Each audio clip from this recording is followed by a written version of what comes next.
the smell of burnt sugar and ozone. That's what rebirth actually smells like. Not a choir of angels, just the acrid sting of an electrical fire and the sudden jarring weight of gravity. The last thing I remembered was the steering wheel crushing my ribs, my lungs filling with copper. Now I'm standing in my childhood kitchen staring at my sister. Her eyes are wide, calculating, terrified. She just shoved the marriage contract across the table. "You take him," she says. She thinks she's winning. The floral wallpaper in our parents' dining room was peeling at the corner near the window. It formed a small yellowed triangle that curled inward. I stared at it. It was the only way to anchor myself. If I looked away, if I blinked too hard, the phantom sensation of shattered glass biting into my forehead would return. My lungs still felt tight, bracing for an impact that had already happened a lifetime ago. Or hadn't happened yet. "I can't do it! I just can't!" Chloe's voice dragged me back to the present. She was weeping. Not the messy, snot-nosed crying of genuine despair, but the curated, delicate sobbing she used to get out of piano recitals and speeding tickets. She dabbed at the corner of her eye with a tissue, careful not to smudge her mascara. Across the scratched oak table lay a thick stack of legal documents. At the top, in crisp, indifferent Arial font, read the name Conrad Whitley. Our father cleared his throat, adjusting the collar of his worn dress shirt. He looked like a man standing on the gallows, apologizing to the hangman for the inconvenience. "Chloe, sweetie, we don't have a choice. The debt—" "Then send Margot!" Chloe shrieked, slamming her palms flat against the wood. The coffee cups rattled. "Margot doesn't care about love. She's practically a robot anyway. I have Simon. I can't leave Simon. He's a genius. He's going to start his own company. He's going to be someone. Conrad Whitley is a monster. He locks people in that mausoleum of a house. He'll ruin me." My fingers twitched in my lap. I dug my nails into the denim of my jeans, feeling the rough texture, letting the slight pain ground me. He's a monster who locks people in. Chloe shouldn't know that. In this timeline right now, Conrad Whitley was just a reclusive, notoriously cold CEO. The rumors of his abusive, isolating nature didn't leak to the public until 3 years from now. Until Chloe, his unhappy, neglected wife, started leaking them to the press in our past life. She remembered. I looked at my older sister, really looked at her. Beneath the theatrical tears, a feverish, desperate greed burned in her pupils. She was looking at me the way a starving dog looks at a slab of meat, willing me to step into the trap so she could run towards the gold mine. In the first life, Chloe married Conrad to save our parents from bankruptcy. 10 years later, she threw herself off the balcony of the Whitley estate, leaving behind a note that painted him as a tyrant. And me, I married Simon, the struggling grad student with holes in his shoes and poetry on his lips. I worked 3 jobs to fund his tech startup. I fed him, clothed him, blindly signed the documents he put in front of me. When the company went public and made billions, Simon became the toast of the valley. And then my brakes failed on a steep, winding road in the Palisades. As I lay pinned beneath the crushed dashboard, choking on my own blood, I smelled Simon's expensive cologne on the paramedic who wasn't helping me. I saw Simon standing on the ridge watching the wreckage burn, holding the hand of his 22-year-old assistant. Now Chloe wanted Simon. She wanted the billionaire without the 10 years of poverty, without the struggle, and she wanted to shove me into the arms of the man who supposedly drove her to suicide. My stomach churned, a sour wave of nausea rising in my throat.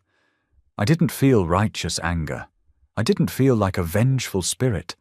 I just felt profoundly, overwhelmingly tired. "Margot," my mother whispered, her voice frail. "Please, just look at the contract." I dragged my eyes from the peeling wallpaper to the papers. Conrad Whitley, 32, heir to a shipping and logistics empire. A man who allegedly felt nothing and gave nothing. I reached out and pulled the contract toward me. The paper was heavy, expensive. It smelled like toner and sterile law offices. "I'll marry him," I said. The silence in the room was absolute. A truck rumbled past on the street outside, rattling the window panes. Chloe's fake tears vanished instantly.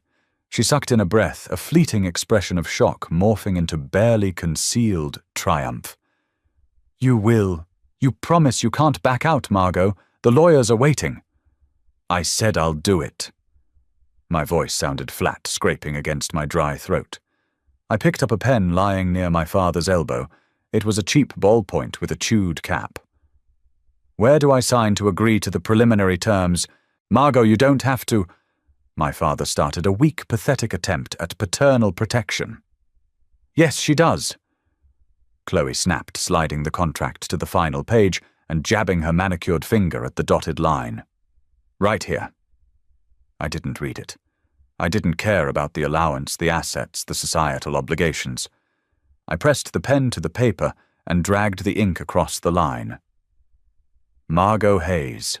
Chloe let out a long, shaky exhale. She reached across the table and grabbed my hands. Her palms were clammy. "Thank you." She breathed, her voice thick with a sickeningly sweet relief. "You're saving this family, and honestly, I think you and Conrad will suit each other. You're both so practical." I pulled my hands away, wiping the dampness of her touch on my jeans. I stood up the chair legs, scraping harshly against the linoleum floor. My head spun lightly, the residual vertigo of a body that hadn't quite adjusted to being undead. "I'm going to pack," I said, not looking at any of them. As I walked up the narrow stairs, I heard the front door open. "Simon!" Chloe squealed. Footsteps hurried into the house, followed by the muffled sound of a kiss. I paused on the landing. I could smell the cheap aftershave Simon used to wear before he discovered bespoke fragrances. The scent made the bile rise in my throat again. I leaned against the wall, pressing my cheek to the cool plaster, and closed my eyes. "Take him, Chloe. Take the parasite." I pushed myself off the wall and walked into my bedroom. I had a meeting with a monster tomorrow, and I needed to figure out what to wear. The air conditioning in the Whitley Enterprises building was set to an aggressively low temperature. It felt less like an office and more like a meat locker. I sat in the leather chair opposite the massive mahogany desk, my hands folded in my lap. The leather squeaked faintly whenever I breathed. Beverly, a stern-faced woman in a tailored grey suit, had ushered me in exactly 4 minutes ago, poured me a glass of iced water, and left. The condensation was currently pooling on the slate coaster. The door behind the desk opened with a heavy, muted click. Conrad Whitley didn't storm in like a romance novel patriarch. He walked in quietly, his footsteps absorbed by the thick carpet. He was tall, but his posture was rigid, almost defensive.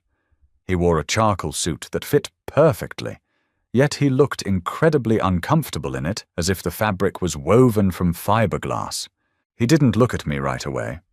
He dropped a manila folder on the desk, unbuttoned his jacket with practiced mechanical precision, and sat down. When he finally looked up, his eyes locked onto mine. They were a pale, washed-out blue, rimmed with bruised purple shadows that bespoke chronic, punishing insomnia. He didn't look like a tyrant. He looked like a man who was actively drowning and profoundly annoyed by the water. "Margot," he said. His voice was a low baritone, rough around the edges, like he hadn't spoken in days. "Your sister was supposed to be here." "My sister had a change of heart," I replied. I didn't smile. I didn't try to soften the blunt edge of my tone. "She found the prospect of marrying you terrifying. I found the prospect of my parents losing their house mildly inconvenient. So here I am." Conrad blinked. A slow, deliberate blink. His jaw clenched, a muscle feathering near his ear. He opened the manila folder, staring down at the papers inside. The silence stretched. The only sound was the low, steady hum of the ventilation system. "You understand this is a transaction?" he said finally, his gaze remaining on the desk. I need a wife to appease a severely antiquated board of directors who equate marital status with stability. I do not have the time, the inclination, or the energy for a domestic life. Good, I said. His head snapped up. He studied my face, searching for the punchline, the hidden agenda. In my past life, I would have been intimidated. I would have tried to nurture him, to peel back his layers, to prove my worth through relentless, exhausting devotion. I had done that with Simon. I had bled myself dry to water his garden. I was done watering. I require 3 things, Mr. Whitley, I said, reaching for the glass of water. The cold glass shocked my palm. I took a sip. It tasted metallic. First, a bedroom on a separate floor from yours. Second, an allowance sufficient enough that I never have to ask you for money for groceries or basic necessities. Third, your absolute absence in my daily routine. Conrad leaned back in his chair. The leather groaned in protest. He crossed his arms over his chest, his fingers drumming a silent, erratic rhythm against his bicep. No demands for public affection, he asked, his tone laced with a heavy, dark cynicism. No expectations of me buying you off with jewelry after a fight. No illusions that you can fix my disposition. I don't care about your disposition, I said honestly. If you want to be miserable, that is entirely your right. Just do it quietly. A sharp, abrupt sound escaped him. It took me a second to realize it was a laugh. It was a rusty, unused sound lacking any real humor, but it completely altered the harsh lines of his face. For a fraction of a second, the crushing exhaustion lifted, revealing the ghost of someone younger, someone less burdened. You are not what I expected from the Hayes family, Conrad murmured. He pulled a Mont Blanc pen from his breast pocket and unscrewed the cap. He slid the prenuptial agreement across the smooth surface of the desk. The allowance is $50,000 a month. The east wing of the estate is entirely yours. I rarely venture past the main library. As for my absence, I work 16-hour days. You will likely forget I live there. Perfect. I took the pen from his outstretched hand. His fingers brushed mine. His skin was ice-cold, calloused at the knuckles.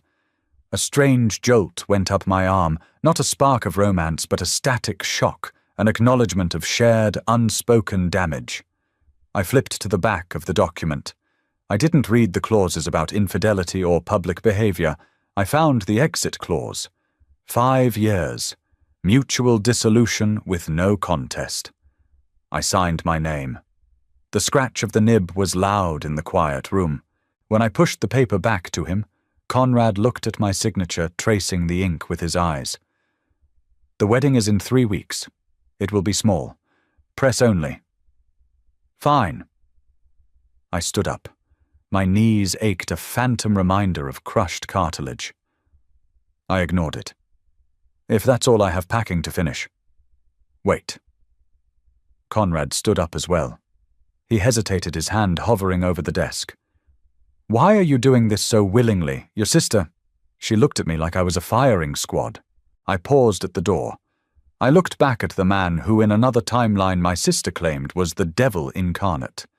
I saw the defensive posture, the sheer crushing weight of the empire he was carrying on his shoulders, the absolute isolation in his pale eyes. He wasn't a monster, he was a vault. And Chloe had thrown herself against the steel doors until she broke her own bones, blaming the vault for being locked. Because, I set my hand on the cold brass of the doorknob, I've already survived a firing squad. You're just a man with a lot of paperwork. I'll see you in 3 weeks, Conrad. I stepped out of the freezing office and into the sterile hallway, closing the door softly behind me. As I walked towards the elevator, my phone buzzed in my pocket. A text from Chloe. Simon is taking me to dinner to celebrate. Hope you survived the Ice King. XOXO. I looked at the glowing screen. A bitter, jagged smile stretched across my face. I deleted the text and stepped into the elevator. The descent had begun, but this time I wasn't the one whose brakes were cut. The bridal suite smelled of aerosol hairspray and wilted orchids. It was a cloying chemical sweetness that settled in the back of my throat and refused to budge. A woman named Beatrice No Wait. Beatrice is on the forbidden list. A woman named Martha Conrad's head of public relations was violently pinning a stray curl to my scalp. The bobby pin scraped against my skin, sharp and unforgiving. "Don't frown, Ms. Hayes," Martha muttered around a mouthful of extra pins. "The cameras will catch the micro-expressions. We want demure, not hostage." I relaxed my jaw. The dress was a heavily structured sheath of heavy ivory silk, selected entirely by Martha's team. It had no lace, no sequins, no personality. It felt like wearing a very expensive, very beautiful straitjacket. The corset boning dug into my lower ribs every time I inhaled a physical reminder of the contract I had signed. The heavy oak door swung open, bouncing off the rubber stopper with a dull thud. Chloe walked in, flanked by Simon. She wore a slip dress in a vibrant, attention-seeking emerald green. It was a dress meant for a nightclub, not a morning press event wedding. Simon trailed behind her, looking painfully out of place in a rented suit that bunched at the shoulders. "Wow," Chloe said, her voice dripping with artificial awe. She circled me, her heels clicking sharply on the hardwood floor. "It's very modest. Very you, Margot. I always said you'd make a great nun." I didn't blink. I looked past her to Simon. He was staring at the spread of catered food in the corner shrimp cocktail artisan cheeses, bottles of champagne, resting in condensation-beaded silver buckets. In my past life, I would have packed those cheeses in a Tupperware container so he could have a decent lunch while coding in his damp basement. Now I watched his Adam's apple bob as he swallowed hard, a hungry, calculating gleam in his brown eyes. "Congratulations, Margot," Simon said, finally, dragging his gaze away from the shrimp. He offered a smile that didn't quite reach his eyes. "It's quite the setup you've landed." "It's a business arrangement, Simon." I said, my voice flat, devoid of the defensive warmth I used to offer him. "Nothing more, nothing." Chloe hooked her arm through his, leaning her head against his shoulder. "Well, Simon and I are celebrating our own milestones. He just got a meeting with a seed investor. Real money, Margot. Self-made money. Not this." She waved a manicured hand vaguely at the room, at the dress, at the invisible cage of the Whitley Empire. Real money. In the previous timeline, that seed investor had laughed Simon out of the room. I had emptied my meager savings to buy him the server space he needed to keep his prototype alive, eating ramen for 6 months while he sulked. "Good luck with the pitch," I said. I meant it purely because his success meant he would stay far, far away from me. Martha clapped her hands, the sound startlingly loud. "All right, clear out. The groom is ready. We have a strict timeline. 5 minutes of photos the ceremony, a brief reception line, and then wheels up." Chloe smirked, trailing her fingers over the silk of my sleeve. "Have fun in the icebox, little sister." 10 minutes later, I was standing in the blinding glare of a dozen camera flashes.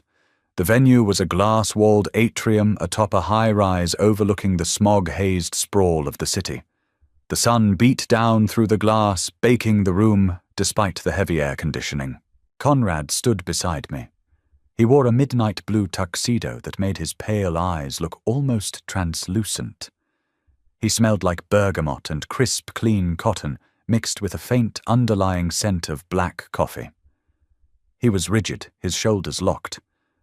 His jaw clenched so tight I thought his teeth might crack. The efficient judge on Conrad's payroll droned through the abbreviated vows. I barely heard them. I was too focused on the heat of the camera flashes against my cheeks and the strange static tension radiating from the man beside me. "The rings," the judge prompted. Conrad reached into his pocket and pulled out a plain, heavy platinum band. He took my left hand. His fingers were still freezing.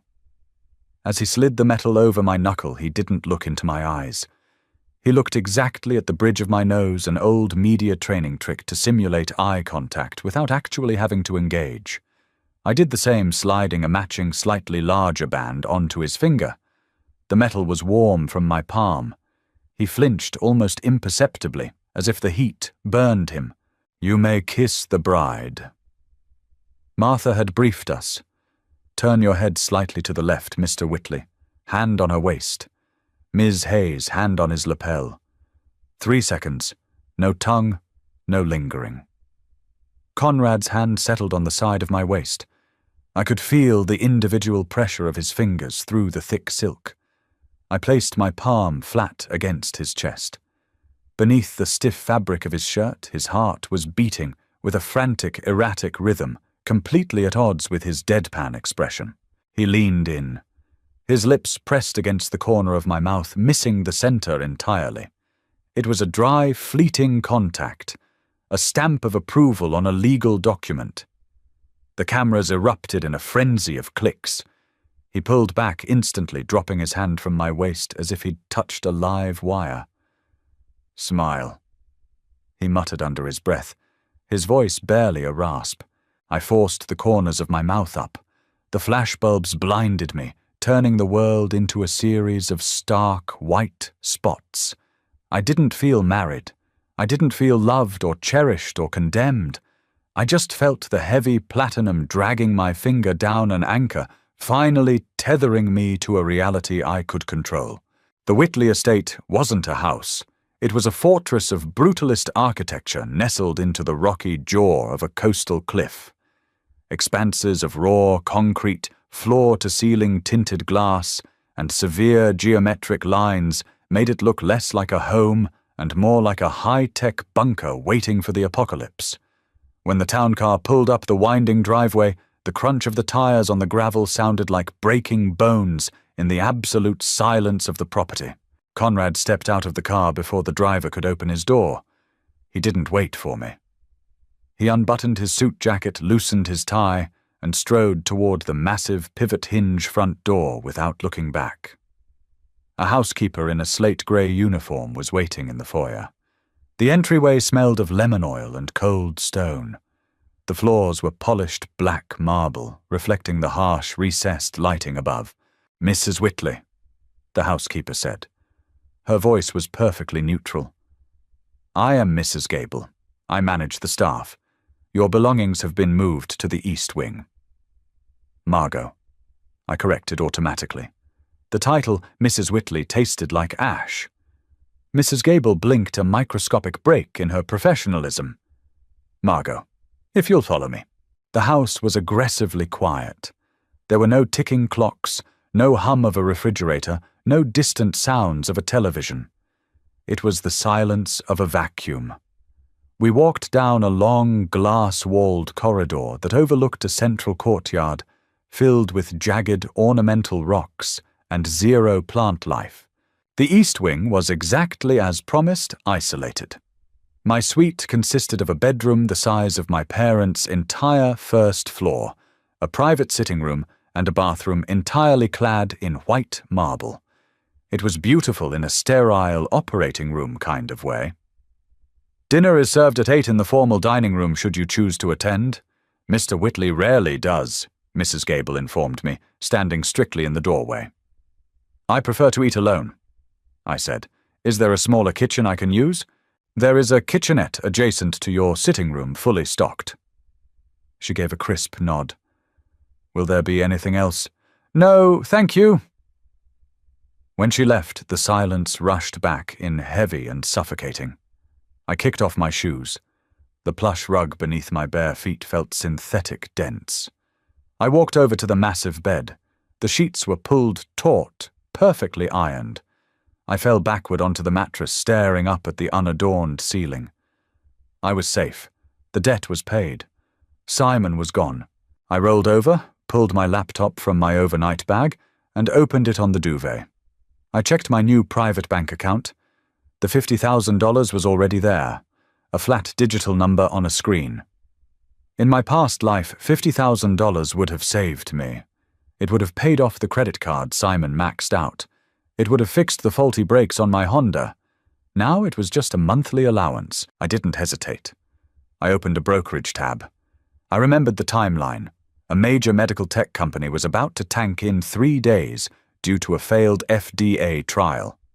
I shorted their stock with $40,000, locking the trade. The remaining $10,000 I routed into a separate, untraceable account. I was building a life raft just in case the vault decided to crush me. For the next 4 days, I didn't see Conrad. I lived like a ghost in the East Wing. I made my own coffee. I read books in the secondary library. I watched the ocean crash against the rocks through the tinted glass, the sound entirely muted by the heavy pains. On the 5th night, the insomnia hit. It wasn't a gentle wakefulness. It was a jarring, adrenaline-soaked snap to consciousness at 2:14 a.m. My lungs seized a phantom memory of crushed steel compressing my chest. I gasped, sitting bolt upright, the expensive sheets twisting around my legs. The room was pitch black. I couldn't breathe. I needed cold air. I needed water. I threw off the covers and stumbled out of my suite, the marble floor shocking the bottoms of my feet. I bypassed my kitchenette and walked blindly through the dark, echoing corridors toward the main kitchen on the ground floor, desperate for the sheer space of it. I pushed open the swinging door to the main kitchen. The room was bathed in the harsh blue-white light of the open sub-zero refrigerator. Conrad was standing in front of it. He wasn't wearing a suit. He wore faded grey sweatpants and a black t-shirt that clung to his shoulders. His hair was a chaotic mess, pushed back from his forehead as if he'd been dragging his hands through it for hours. He froze when the door swung shut behind me. The light from the fridge illuminated the dark, bruised circles under his eyes. He looked hollowed out. He was holding a plastic bottle of water, the plastic crinkling sharply under his tight grip. We stared at each other across the expanse of the dark granite island. "I didn't mean to wake you," he said. His voice was gravelly defensive. "You didn't," I said. My breathing was still shallow, but seeing another human being standing in the dark, looking just as haunted, eased the phantom pressure on my chest. I couldn't sleep. Conrad looked down at the water bottle, then back at me. "The silence," he muttered. "It gets loud." It was the most honest thing he had said to me since we met. I walked over to the island, pulling out a heavy metal stool. The metal scraped against the tile. "Yes, it does." He closed the refrigerator door. The kitchen plunged into near darkness, illuminated only by the faint moonlight bleeding through the skylight. He walked over and set a second unopened bottle of water on the counter in front of me. He didn't speak. He didn't ask about my nightmares. He just pulled out the stool next to mine and sat down in the dark. I picked up the bottle. The plastic was freezing against my palm. I unscrewed the cap, the sharp crack echoing in the quiet room. We sat there for an hour, two strangers in the dark, sharing nothing but the cold water and the mutual unspoken relief of not having to pretend we were okay. When my phone buzzed in the pocket of my robe, the screen lighting up the granite, the spell broke. I glanced at it. A text from Chloe. "Simon's apartment has black mold. The landlord won't fix it. My throat is killing me. Can you ask Conrad for a loan, just to hold us over?" I stared at the glowing letters. I could smell the damp, rotting drywall of that apartment from a lifetime ago. I could feel the tickle in my throat from the spores. I powered the phone completely off, plunging the space back into darkness. Conrad shifted beside me, the stool creaking. "Everything all right?" he asked, his tone carefully blank. I took a slow sip of the icy water, letting it numb my throat. "Perfect," I said. "Just a wrong number." The stock market opened at exactly 9:30 a.m. I sat at the small glass table in my sitting room, a mug of black coffee cooling by my elbow. I didn't look at the financial news networks. I just watched the ticker on my screen. At 9:42 a.m., the medical tech company announced the FDA rejected their flagship device. The line on the graph plummeted a sheer red cliff face. My $40,000 short position bloomed into a six-figure return in a matter of seconds. I clicked close position. The confirmation dialog box popped up. I hit enter. The loud, hollow click of the trackpad echoed in the silent room. I leaned back, resting my head against the cold leather of the chair. I didn't cheer. I didn't feel a rush of adrenaline. I just felt a heavy, settling calm. In my previous life, I had begged a loan officer for a fraction of this amount to keep Simon's servers running crying in my car when I was denied. Now I had manufactured my own security before breakfast. My phone vibrated against the glass. An email from Martha. Charity gala tonight. Be ready by 6. Dress code is understated elegance. Sending a stylist. I replied immediately. Cancel the stylist. I will dress myself. I closed the laptop and walked into the cavernous walk-in closet. The racks were filled with clothes Martha had pre-purchased. Soft pastels, delicate silks, things meant to make me look approachable and soft. I pushed them aside, the hangers scraping aggressively against the metal rod. I found a structured, double-breasted black tuxedo dress. Sharp lapels, heavy wool blend. It was armor. At exactly 6 o'clock, I walked out to the circular driveway. The evening air was thick with humidity, the kind that promised a thunderstorm. Conrad was already in the back of the idling town car, a glowing tablet illuminating his face in the dim interior. I slid into the seat opposite him. The heavy door clicked shut, sealing out the muggy air. The car smelled of polished leather and his sharp, citrus-heavy cologne. He didn't look up from his screen. Your sister called my executive office today. I froze my hand, hovering over the seatbelt buckle. The engine rumbled to life beneath us. How did she get the direct number? She lied to a junior receptionist, claimed there was a family medical emergency, and was patched through to my assistant. Conrad finally lifted his eyes. They were bloodshot, the bruised skin beneath them even darker than usual. She demanded a wire transfer of $10,000 for emergency housing. I tasted battery acid at the back of my throat. The audacity was staggering, yet entirely predictable. Chloe always viewed boundaries as mere suggestions applied only to other people. I apologize for the intrusion, I said, keeping my voice utterly devoid of inflection. Tell your assistant to permanently block her number and flag her name with building security. She is not to be permitted on the premises. Conrad's fingers paused on the edge of his tablet. He studied me, his head tilted a fraction of an inch. You aren't going to ask me to pay it. It's a negligible sum. It's not about the sum, I replied, staring out the tinted window at the blurring trees. If you give a stray cat a saucer of milk, it will sit on your porch and wail until it starves, or you let it inside. Chloe doesn't need emergency housing. She needs to face the consequences of tying herself to a man who refuses to get a steady paycheck. The silence in the car stretched thick and contemplative. The tires hissed over the damp asphalt. You are exceptionally ruthless, Conrad murmured. It wasn't a judgment. It sounded almost like a clinical observation.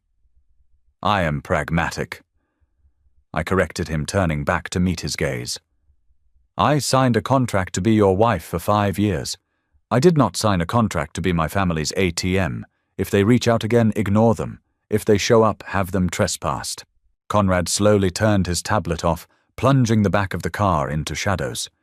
He leaned his head against the headrest, closing his eyes. Understood. We didn't speak for the rest of the drive. The proximity should have been uncomfortable, but it wasn't. It was the companionable silence of two people who required nothing from each other. The venue was a downtown museum, its grand hall repurposed with velvet ropes and round tables draped in heavy white linen. When we stepped out of the car, the humidity wrapped around us like a wet blanket. The paparazzi were waiting behind the barricades. Conrad offered his arm, his jaw locked into that familiar, rigid line. I slipped my hand through the crook of his elbow. His muscles were tight as coiled springs beneath the wool of his suit. Just walk, he instructed quietly, his voice vibrating through his chest and into my arm. Don't stop for questions. I have no intention of speaking to them, I said. We moved up the marble steps, the flashes strobed blindingly bright, casting harsh white shadows on the stone. Over here, Mr. Whitley Margot, look this way. I kept my chin level, my expression completely blank. I didn't cling to Conrad, and I didn't pull away. We walked in perfect mechanical synchronization. We were two heavily guarded fortresses presenting a unified front of absolute, untouchable indifference. As we crossed the threshold into the air-conditioned lobby, Conrad exhaled a short, ragged breath, and his arm relaxed slightly under my grip. The first hurdle was cleared. The museum hall smelled of roasting meats, expensive floral arrangements, and the underlying metallic tang of nervous ambition. This wasn't just a charity gala. It was a hunting ground. Everyone in the room was either trying to protect their wealth or extract it from someone else. Conrad immediately retreated to a corner table, engaging in a hushed, intense conversation with a man who looked like a distressed hedge fund manager. I was grateful for his abandonment. I took a flute of sparkling water from a passing waiter and stood near a massive, abstract bronze sculpture watching the room. My phone buzzed. A news alert. I glanced down, confirming my transferred funds had cleared into the secure offshore account. Margot. The voice was a physical blow to the back of my knees. I didn't flinch, but my grip on the crystal flute tightened until my knuckles turned white. I slowly turned around. Simon stood there holding a glass of amber liquid. He was wearing the same rented suit from my wedding, though it looked even more rumpled now. Beside him stood Chloe. She wore a burgundy dress that clung to every curve, her eyes darting nervously around the room, tallying the net worth of everyone present. "How did you get in here?"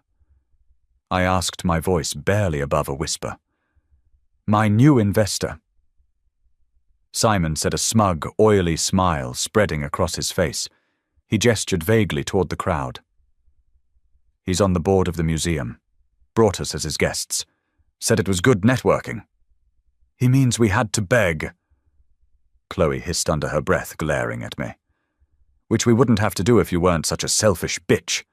I have a sore throat, Margot. The mold is everywhere." I took a slow sip of my water, letting the carbonation burn my tongue. "Then break the lease, Chloe. Move back in with Mom and Dad." "I can't." She snapped, her voice rising before she caught herself, and lowered it, mindful of the wealthy strangers nearby. "Simon needs to be in the city for his meetings. His algorithm is going to change the world. It's a temporary sacrifice." "Right," I said smoothly. I shifted my gaze to Simon. In the past life, I had believed that arrogant smirk. I had thought it was the confidence of a visionary. Now I recognized it for what it was, the delusion of a parasite. "How is the data processing bottleneck coming along, Simon?" Simon's smirk faltered. He blinked, clearly thrown. "What, the core algorithm?" I said, taking a step closer. He smelled like cheap scotch and stale sweat. "Your predictive model relies on real-time data streaming, but your architecture can't handle the load. At 10,000 concurrent users, the latency spikes to 3 seconds. At 50,000, the entire server crashes. You've been trying to patch it with cache optimizations, but the root problem is the database structure. It's fundamentally flawed." Simon went entirely rigid. The color drained from his face, leaving his skin a sickly ashen gray.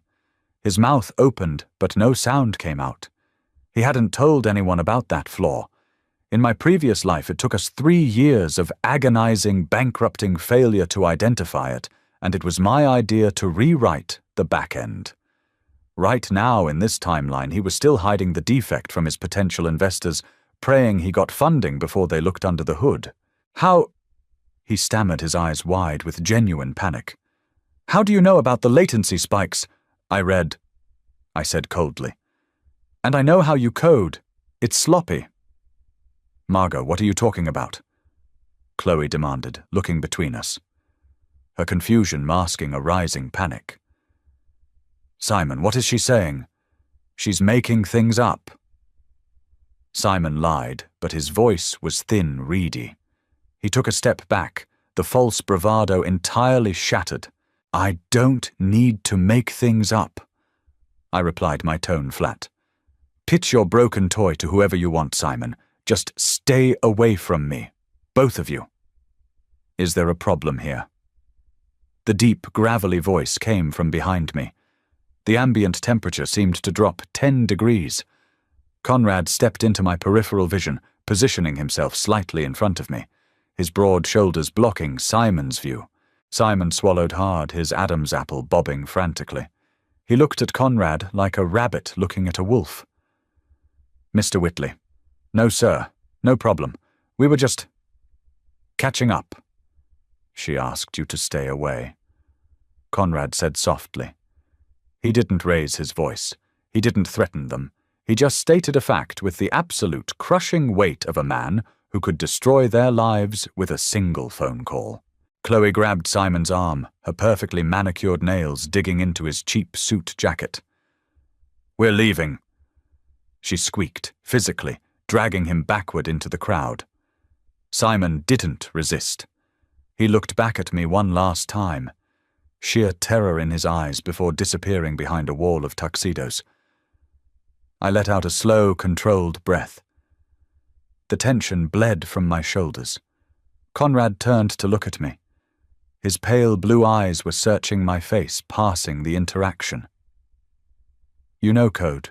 I know enough to recognize a sinking ship," I replied, setting my half-empty glass on a passing tray. Conrad didn't push. He looked at the spot where Simon had just been standing, then back down at me. A very faint, almost imperceptible smirk touched the corner of his mouth.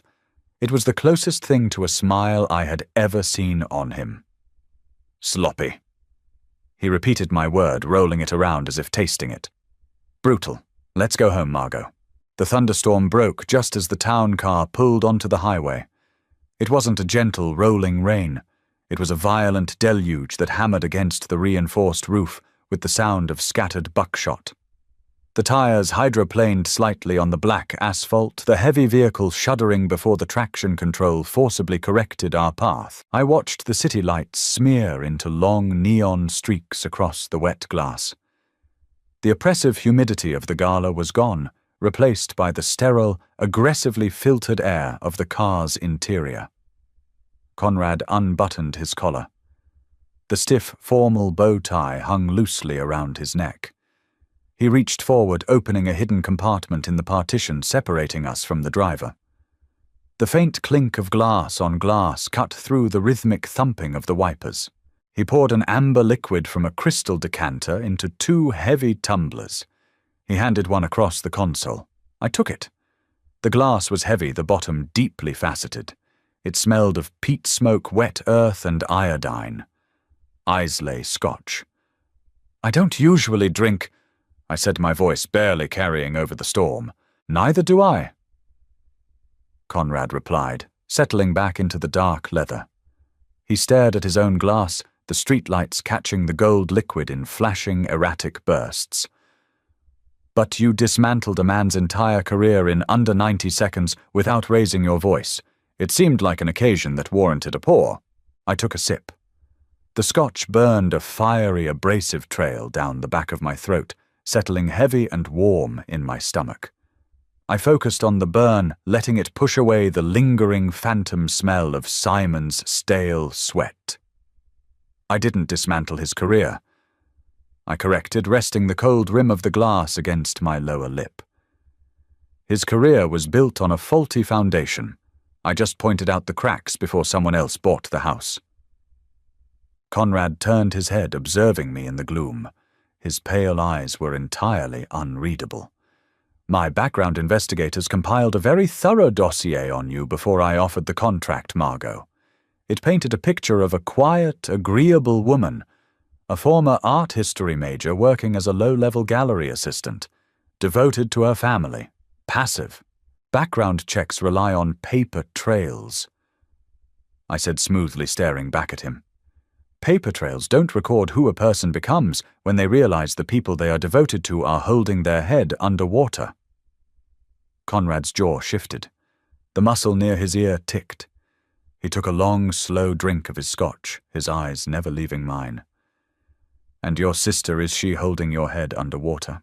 "My sister," I said, tracing the cut crystal of my glass with my thumb, "threw me an anchor and called it a life preserver. She thought tying me to you would drown me. She thought she was keeping the prize for herself." The algorithm genius. The cynicism in Conrad's voice was so thick you could carve it with a knife.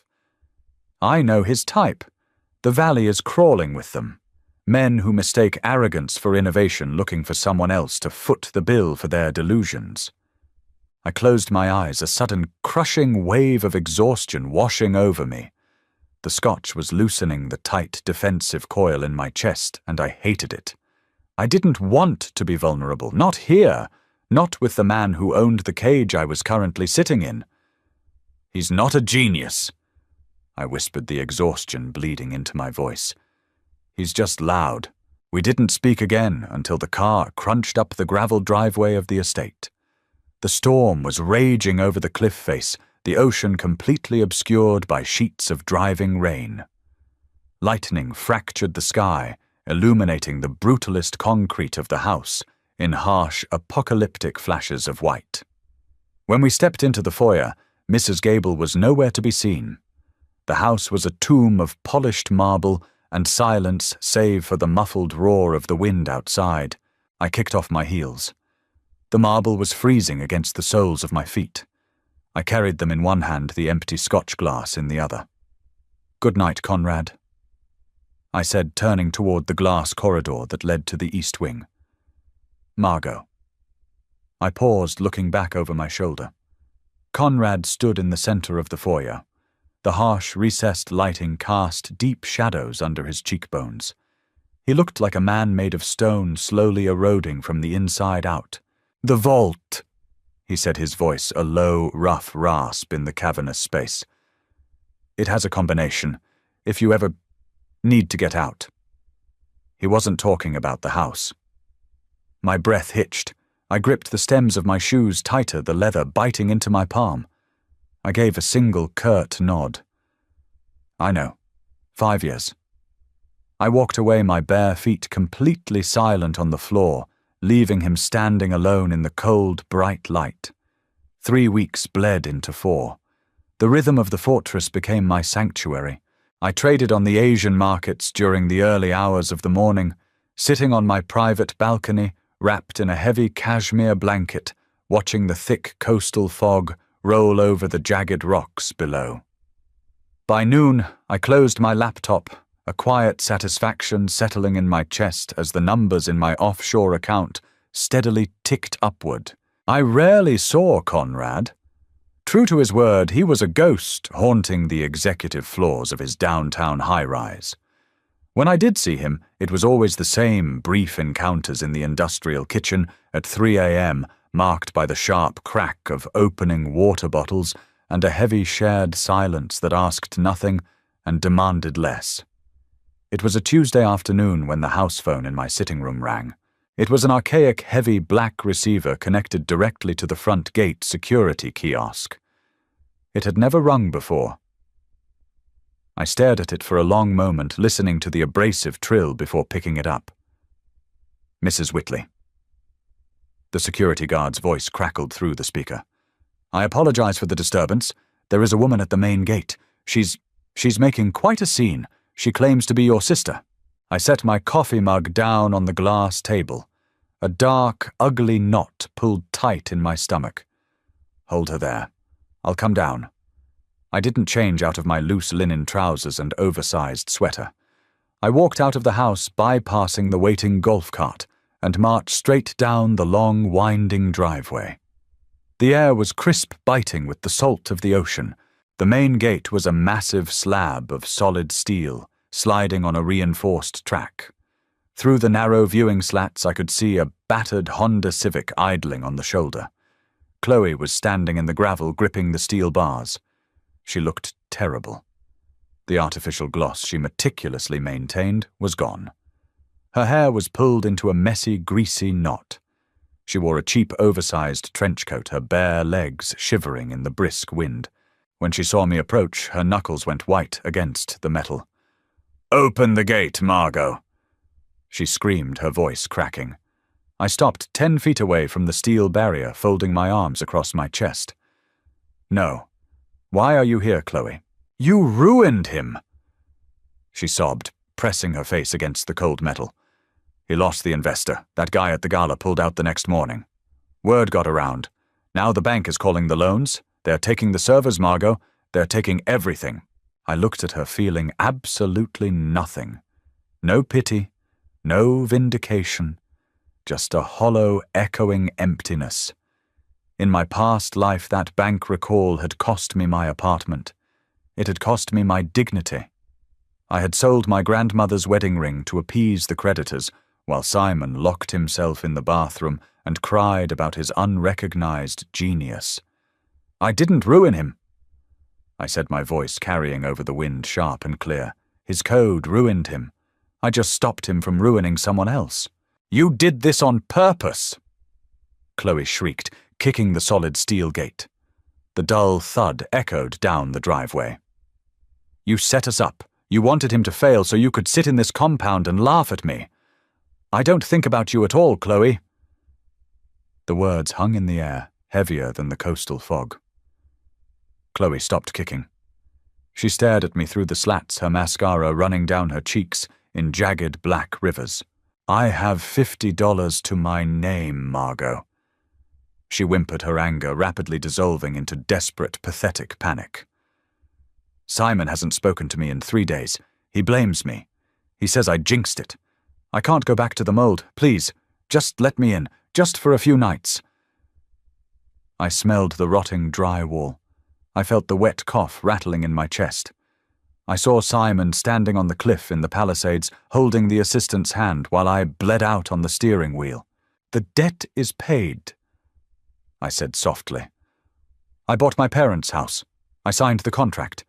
My obligations to this family are terminated." I turned my back on her and began to walk up the steep driveway. "Margot!" The scream tore from her throat, raw and agonizing. "You can't do this! You're my sister! You're supposed to help me!" I kept walking, the gravel crunching beneath my shoes. I didn't look back. I didn't falter. I walked until the screaming faded into the roar of the ocean, until the only sound was the steady, rhythmic beating of my own heart, alive, unburdened, and entirely my own. My legs felt like hollow lead pipes by the time I reached the massive pivot door of the fortress. The cold salt wind had whipped my face raw, stinging my cheeks and making my eyes water, but the physical discomfort was nothing compared to the sensation beneath my ribs. A dull, throbbing ache pulsed in time with my frantic heartbeat. I had thought walking away would feel like severing a chain.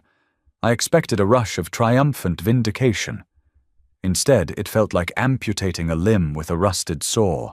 You survived the procedure, but the ghost pain lingers, gnawing at the nerve endings. The foyer was dim, the harsh overhead lights mercifully switched off. Conrad was standing near the base of the sweeping marble staircase. He wore a dark, unbuttoned Henley shirt, looking less like a CEO and more like a man guarding a barricade. He had a tablet in his hand, the feed from the front gate security cameras. He watched me cross the polished floor, taking in my wind-blown hair, the shallow rise and fall of my chest, and the slight, involuntary tremor in my fingers. He didn't rush forward. He didn't ask if I was okay. He knew the answer to that. "Mrs. Gable left a thermos of Earl Grey tea in your sitting room," he said. His voice was quiet, entirely devoid of its usual sharp corporate edges. It resonated in the empty space, a low, grounding hum. "And I instructed the security detail that if she returns, they are to call the local authorities immediately. You won't have to go down there again." I nodded. My throat was too tight, too clogged with the phantom dust of my old life to speak. I turned toward the glass corridor leading to the east wing, desperate for the sterile isolation of my bedroom, but I stopped. The heavy silence of the house pressed against my eardrums. I looked back at him. He was a vault, yes, but right now the heavy steel door was resting just slightly ajar. "Have you ever had to cut someone out?" I asked, the words scraping painfully against my vocal cords. Conrad set the tablet face down on a half-moon console table. The screen went dark, plunging the corner back into shadows. "My mother," he said evenly. "When I first took over the company, she attempted to liquidate the employee pension fund to cover her gambling debts offshore. I froze her accounts, revoked her security clearance, and changed the locks on the family home. Did it hurt? Yes." He stepped closer, stopping just outside my personal space. The faint, clean scent of bergamot and dry paper reached me, overriding the smell of the ocean salt. It felt like swallowing crushed glass, but you either swallow the glass or you let them cut your throat. You made the right choice today, Margot. Do not let her tears rewrite your memory. I exhaled a long, shuddering breath that deflated the tight coil in my chest. Thank you. We didn't suddenly fall into bed. We didn't confess undying, passionate love beneath the staircase. This wasn't a romance novel, and we were both far too damaged for grand cinematic gestures. But that night, the invisible, impenetrable wall separating the east wing from the rest of the estate began to dissolve. Over the next few months, the rhythm shifted. We began sharing dinners, not forced formal affairs orchestrated by Mrs. Gable, but quiet makeshift meals in the industrial kitchen. Sometimes we didn't speak at all, just ate takeout in the ambient blue light of the appliances while listening to the winter rain batter the tinted glass. Sometimes he asked about my portfolio, his pale eyes tracking my ruthless market analysis with a genuine analytical respect. A year passed. The anniversary of the car crash from my previous life came and went. I woke up that morning bracing myself. I expected the phantom smell of ozone and burning synthetic leather. I expected the crushing, suffocating weight of the steering column on my chest. It didn't come. I woke up to the smell of dark roast coffee and the muted rhythmic crashing of the tide against the cliffs. I threw off the heavy duvet, my bare feet hitting the warm rug, and walked down the hall to the kitchen. Conrad was sitting at the granite island. He was reading a physical newspaper, a pair of wire-rimmed reading glasses perched on the bridge of his nose. He looked up when the swinging door clicked shut behind me. The bruising, chronic exhaustion under his eyes had faded from a sickly, bruised purple to a faint, manageable shadow. He looked rested. He looked human. The tech sector took a massive hit today, he noted, casually turning a broadsheet page. The paper rustled loudly in the quiet room. A predictive algorithm startup in the Valley filed for Chapter 7 bankruptcy. The developer's beta test crashed and burned publicly. Fraud charges are pending. I walked over to the coffee maker and poured a mug. The dark liquid steamed in the cool, climate-controlled air. I took a slow sip. It was bitter-rich and profoundly grounding. "A shame," I murmured, staring out the massive window at the morning fog rolling back into the sea. I didn't care. The hatred, the desperate need for vengeance, the bitter, toxic residue of the first timeline, it had all burned away, leaving behind a clean, empty space. Conrad folded the paper neatly and set it aside. He took off his glasses, rubbing the bridge of his nose. "Our one-year anniversary is next week. The board of directors is throwing a private dinner. Martha expects us to look appropriately content for the photographers. I'll wear the armor," I said lightly, turning to lean against the counter. "Margot." He hesitated. It was rare for him to stumble over a thought. He reached across the smooth expanse of the granite island, his hand resting palm-up inches from my coffee mug. "You don't need the armor. Not here. The 5-year clause in the contract. We can renegotiate the exit terms, if you want." I looked at his large, calloused hand. In my first life I died, gripping a steering wheel that was already broken, fighting for a life that had never belonged to me. Now I wasn't gripping anything in a panic. I was just standing on solid ground. I reached out, letting my index finger trace the ridge of his knuckles. His skin was warm. "Let's stick to the current terms for now, Conrad," I said, a genuine small smile finally cracking through my practiced neutrality. "I like my east wing." He exhaled a low, rough breath that sounded dangerously close to a laugh. His fingers curled slightly, briefly catching mine before letting go. "Practical to a fault." "Pragmatic," I corrected. I turned back to the window, wrapping both hands around the hot ceramic of my mug. The sky was breaking open, bleeding pale, watery sunlight over the harsh, brutalist concrete of the fortress. I wasn't a hero. I hadn't saved the world, and I hadn't destroyed my enemies with fire and brimstone, but I had saved myself. And for the first time in 2 lifetimes, that was entirely enough. That's the reality of a second chance. No choir of angels, no grand theatrical vengeance, just the quiet, grueling work of building ironclad boundaries and finally choosing yourself. Margot didn't need to destroy her sister. She just needed to let her sink on her own ship. Did you expect a bigger, more explosive showdown, or was Margot's cold financial pragmatism the perfect revenge? Drop your thoughts in the comments below. If this grounded, raw take on Rebirth kept you hooked, hit that like button, share this video with your fellow drama lovers, and subscribe to the channel. Turn on notifications. You won't want to miss our next story.